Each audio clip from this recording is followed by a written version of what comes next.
ہم نے بہت قربانی کی ہے۔ قیام پاکستان کے 9 سال بعد 1956 میں پاکستان کی دوسری قانون ساز اسمبلی نے پہلا آئین پاس کیا اور ملک میں پہلے عام انتخابات منعقد کرانے کے لیے الیکشن کمیشن تشکیل دیا گیا، لیکن پاکستان کے پہلے صدر اسکندر مرزا نے مارشل لا نافذ کر کے آئین مفلوج کر دیا۔ 1958 میں ایوب خان نے اقتدار سنبھالا اور ضرورت نے 1962 میں اس آئین کو بحال کر دیا،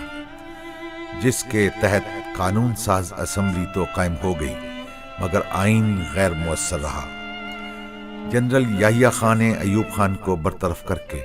آئین معطل کر کے LFO کے تحت اکتوبر 1970 میں انتخابات تو کروائے مگر اقتدار منتخب نمائندوں کو منتقل نہ ہوا۔ آئین کے عدم تقدس نے وطن عزیز کو دو لخت کر دیا، جس کے بعد ذوالفقار علی بھٹو نے آدھے پاکستان کا اقتدار سنبھالا۔ نئی مملکت پاکستان کا نیا آئین بنایا گیا، جسے آئین پاکستان مجریہ 1973 کہا جاتا ہے۔ 1973 کے آئین کی جو گولڈن جوبلی منائی جا رہی ہے، سب سے پہلے میں آئین کو اس حوالے سے ڈسکرائب کرنا چاہوں گا کہ آئین ایک لیونگ آرگن ہے جو کسی بھی ملک کے لیے، اس کی ترقی کے لیے، اس کے لائن آف ایکشن کے لیے، ڈیموکریسی کو انہانس کرنے کے لیے، یا جس طرز حکومت کے بارے میں وہ آئین بنایا گیا ہوتا ہے اس کو تقویت دینے کے لیے ایک کسی بھی ملک کا آئین بہت اہم ہے۔ اور ہمارے ملک کے اندر 1973 کے اس آئین نے بہت ساری چیزوں کو، بہت سارے ایسے ایشوز کو ایڈریس کر دیا جو ان سے پہلے جو تھے وہ دونوں آئینز کے اندر جو لکھے گئے تھے وہ ان کے اندر ایڈریس نہیں کیا گیا تھا۔ یہ چوزن ریپرزینٹیٹیو کے ذریعے اللہ کی حاکمیت کے لیے یہ اس ملک کے عوام کو جو حق دیا گیا وہ اس آئین کا بنیادی حصہ ہے، جس کے اندر چوزن ریپرزینٹیٹیو کے ذریعے آپ نے اس ملک کے خداداد کے اندر حق حکمرانی حاصل کرنا ہوتا ہے۔ 1973 کے آئین کے اندر جو بنیادی حقوق دیے گئے، اس بنیادی حقوق کے اندر پوری دنیا کے مسلمہ ترین جو اصول ہیں ان کے مطابق وہ بنیادی حقوق کی ضمانت آئین نے دی ہے۔ اور جب آئین کسی چیز کی ضمانت دیتا ہے تو پھر کوئی سبارڈینیٹ لیجسلیشن، کوئی قانون اس ملک کے اندر ایسا نہیں بنایا جا سکتا جو بنیادی حقوق سے متصادم ہو، جو آئین کے کسی آرٹیکل کے ساتھ متصادم ہو۔ آئین ساز اسمبلی 128 کے ایوان پر مشتمل تھی۔ صرف 3 ارکان نے آئین کے حق میں ووٹ نہیں دیا، باقی سب نے اس کی متفقہ طور پر منظوری دی تھی، اس لیے اسے پاکستان کا متفقہ آئین قرار دیا جاتا ہے۔ اس آئین کی ایک اور خاص بات یہ ہے کہ اس کے بعد پاکستان کا نظام صدارتی سے پارلیمانی ہو گیا اور ذوالفقار علی بھٹو جو اس وقت صدر مملکت تھے، انہوں نے وزیر اعظم پاکستان کی حیثیت سے حلف اٹھا لیا۔ دیکھیں، سب سے پہلے تو 1973 کانسٹیٹیوشن نے عوام کو رائٹ آف ووٹ دیا ایڈلٹ فرینچائز کی بیسس کے اوپر، اور یہ بھی ہماری انفارچونیٹ ہسٹری ہے کہ پاکستان کے بننے کے 24 برس کے بعد یعنی 1970 میں پہلی دفعہ حق بالغ رہی کی بنیاد پر الیکشنز ہوئے اور ایک الیکٹڈ گورنمنٹ بنی۔ پھر اس کو ٹائم لگا کہ وہ 2-3 سال اس کو لگے، اور 1973 میں وہ اس قابل ہوئے کہ ایک کانسٹیٹیوشن ملک کو دے سکے، جو کہ پارلیمنٹری سسٹم آف گورنمنٹ کو جس نے انٹروڈیوس کرایا۔ 1973 کے آئین میں اب تک 22 ترامیم ہو چکی ہیں۔ ترامیم ہونا کوئی معیوب بات نہیں، لیکن جس طرح آمریت کے ادوار میں فرد واحد کی خواہش اور خیال یا عقیدے کے تحت بزور طاقت یہ ترامیم کروائی گئیں، اسی کے باعث بعض حلقوں کی طرف سے آئین کو اپنی اصل صورت میں بحال کرنے کا مطالبہ آج بھی کیا جاتا ہے۔ آئیے پوچھتے ہیں کہ 1973 کے اوریجنل آئین اور آج کے ترمیم شدہ آئین کے ورژن میں کسے بہتر خیال کرتے ہیں؟ بہتر کی بات تو نہیں ہے، وہ بھی ایک کمپرومائز آئین تھا، اور آج بھی جتنی ترامیم ہوئی ہیں وہ سب کمپرومائز ترامیم ہیں۔ اس وقت اپوزیشن نے بڑی محنت کے ساتھ، بڑی جد و جہد کے ساتھ، اس کو بڑے اسٹالوارڈ تھے اپوزیشن میں، اس میں پروفیسر غفور تھے، ظفر احمد انصاری تھے، شاہ احمد نورانی تھے، شیرباز مزاری تھے، ولی خان تھے، مفتی محمود تھے، ایسے لوگ تھے۔ انہوں نے بڑی محنت کے ساتھ بھٹو صاحب کے ساتھ اور ان کی ٹیم کے ساتھ نیگوشیٹ کر کے 1 سال کے عرصے میں ایک آئین بنایا تھا، اور اس کو ہم کمپرومائز آئین ہی کہتے تھے۔ اس میں کچھ شکیں ایسی تھی کہ مثلا جو بنیادی حقوق کا معاملہ تھا وہ تو آئین پاس ہونے کے اگلے دن ہی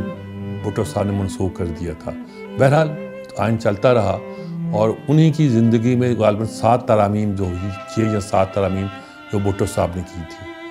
اور 8ویں ترمیم وہ تھی جو ضیاء الحق نے گویا ایک آئین کا ایک بالکل شکل بدل کر دوبارہ کر دی۔ اور اس کے بعد یہ ترامیم ہوتی رہیں کہ آپ پارٹی نہیں بدل سکتے، آپ وہ نہیں کر سکتے، یہ نہیں کر سکتے، چلتی رہی، حتیٰ کہ ہم 18ویں ترمیم تک پہنچے۔ 18ویں ترمیم جو ہے اگرچہ کنسنسس سے ہوئی ہے اور صوبائی خود مختاری کے نام پہ ہوئی ہے، لیکن اس میں ہی بڑے کمپرومائزز کیے گئے ہیں، اور آج تک جو ترامیم کی جا رہی ہیں وہ کمپرومائزز کے نام پہ کی جا رہی ہیں۔ اس سے ہم یہ تو کہہ سکتے ہیں کہ پاکستان کے وفاق کو باقی رہنے میں مدد مل رہی ہے، یہ نہیں کہہ سکتے کہ ہم ایک آئیڈیل کانسٹیٹیوشن کی طرف جا رہے ہیں۔ آج بھی 18ویں ترمیم پر اعتراضات ہو رہے ہیں، بہت سے اعتراضات ہو رہے ہیں کہ بہت سی چیزیں ہم نے صوبوں کو دے دی جو صوبے کر نہیں پا رہے، صوبے کرنے کی کیپیسٹی نہیں رکھتے، اور بہت سی باتیں جو اس حوالے سے کہی جا رہی ہیں۔ بہرحال ہم یہ کہہ سکتے ہیں کہ وہ بھی ایک کمپرومائزڈ آئین تھا، یہ بھی ایک کمپرومائزڈ شکل ہے اس کی، لیکن وقت کے ساتھ ساتھ چوں بدلتا جائے گا تو ہم یہی کہتے ہیں کہ وہ بہتر ہوتا جائے گا۔ ان ترامیم میں کچھ تو پرانی ترامیم کو ختم کرنے کے لیے پاس کی گئی تھیں، لیکن مجموعی تاثر یہی ہے کہ ان ترامیم نے آئین کا چہرہ بدل دیا ہے۔ کہا جاتا ہے کہ پاکستان کا آئین دنیا کے بہترین آئینوں میں سے ایک ہے، لیکن آئین پاکستان میں جو حقوق مختلف طبقوں کو دیے گئے ہیں وہ ان کے ثمرات سے کیوں محروم ہیں؟ شروع سے ہی پاکستان میں عورتوں کو تو وہ حقوق نہیں میسر تھے جو ان کے ہونا چاہیے تھے، مساوی حقوق جو اسلام نے بھی دیے ہوئے ہیں، لیکن آئین میں یقیناً یہ کوشش کی گئی تھی کہ یہ حقوق ان کو ملے۔ البتہ یہ نظام جو ہے یہ کیونکہ ہم اکثریت جو تھی ان میں، جو ہندوستان کی اکثریت تھی ان میں تو عورتوں کے بنیادی حقوق کا کوئی تصور ہی نہیں تھا، اس لیے یہاں عورتوں کو کوئی حقوق میسر نہیں تھے۔ اور پھر آزادی کے بعد قائد اعظم نے ان سے یہ کہا کہ آپ پاکستان کی تعمیر اور ترقی میں حصہ لیں، تو انہوں نے اس میں برابر سے حصہ لیا اور اپنے لیے بھی ایک گنجائش پیدا کرنے کی بھرپور کوشش کی کہ انہیں ان کے حقوق جو ہے وہ مل سکے۔ آرٹیکل 25 یہی کہتا ہے کہ ہر ایک کو بنیادی حقوق جو ہے وہ حاصل ہیں، اور خاتون ہونے کے حوالے سے یہ نہیں ہے کہ کوئی ان کو بنیادی حق نہ مل سکے، بلکہ جو ریاست ہے وہ خاص انتظامات کر سکتی ہے بچوں کے اور عورتوں کے حقوق کے بارے میں۔ اگر عورتوں کو شعور ہو تو یقیناً وہ اپنے حقوق حاصل کر سکتی ہیں، لیکن ان کا شعور دلانا جو ہے یہ تو آپ کا جو ہے